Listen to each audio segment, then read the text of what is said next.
Sometimes a story, it's not just a story. Have you ever heard about the Aqueduct of Águas Livres in Lisbon? Do you know anything about the story of that place? Have you heard about the violence, the murders, and all the bad things that happen near there? Do you know that almost everyone that lives near the aqueduct in our days are afraid of pass through there? And sometimes, just sometimes, in the night, they hear some strange voices. Do you want to know the story? So just come with me, I will tell you something about that.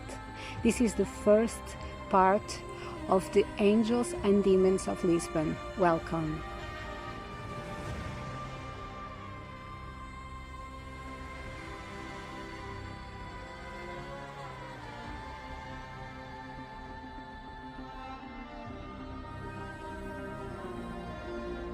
This is the story of the dark legend of the Águas Livres Aqueduct. The Alcântara Aqueduct is the best known and most visible section of the Águas Livres Aqueduct. With its 941 meters long and more than 65 feet tall, it was the scene of tragic events, in particular for being the stage to the cruel crimes of Diogo Alves, the killer of the Águas Livres Aqueduct. He has tormented Lisbon in the 19th century. Built during the reign of Dom João V to provide water to Lisbon, the aqueduct was finished in 1744. It survived to the big earthquake of the 18th century. The aqueduct was sought to include in its structure a passage wide enough to allow inhabitants to cross the Alcântara Valley from Lisbon to Monsanto. The inner gallery has two side aisles of about 60 centimeters with each, named Passeio dos Arcos, where one can walk by and enjoy a unique panoramic view. However, as a result of the high number of suicides and murders, by which became notorious the bandit Diogo Alves, the passage was closed to the public from 1044 on. It took many deaths to finally discover that it was all the work of a criminal. Diogo Alves threw his victims from the top of the aqueduct to the valley after robbing them. The violence of the crimes and the state of terror that these ruthless acts have assumed the city turned the villain into the dark legend of Águas Livres Aqueduct.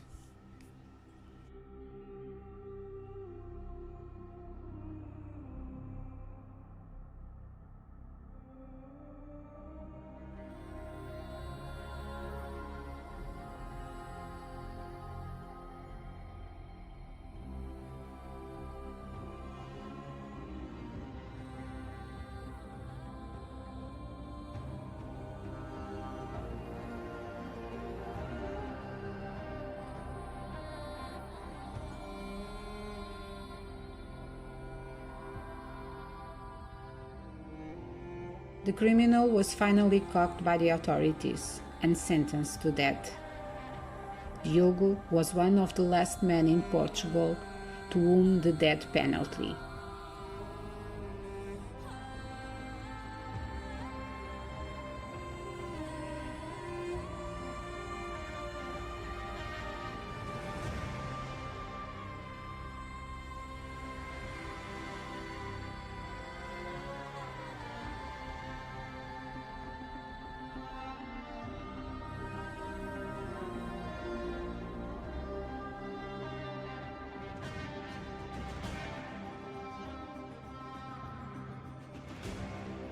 At the base of the pillars, where probably fall some of the deadly victims of Diogo Alves' crimes, some people still believe that they hear someone crying in the darkness. Dead by suicide or the sadly famous criminal, the place where the tragic events became forever linked to the history of this national monument.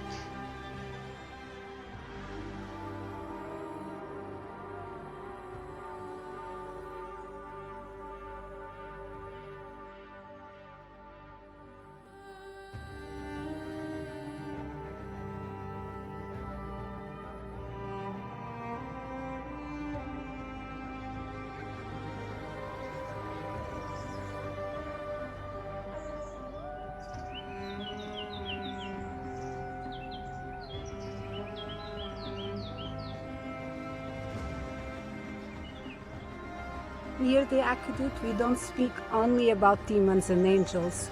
We speak also about men, the oldest communities. We are talking about the prehistoric communities, the Neolithic times, and in here, this is one of the best spots near Lisbon to hear about them, to know something about their story, about our story, where Portugal really begins.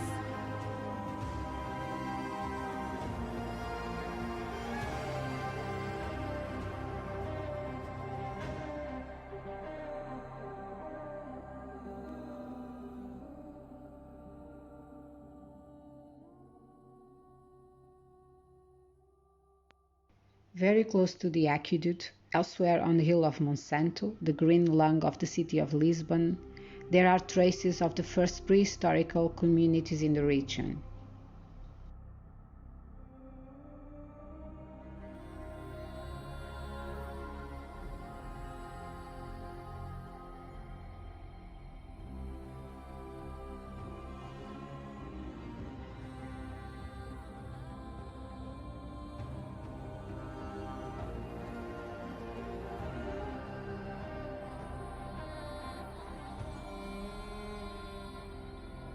The territory where the city of Lisbon currently extends has been occupied by man for many millenniums.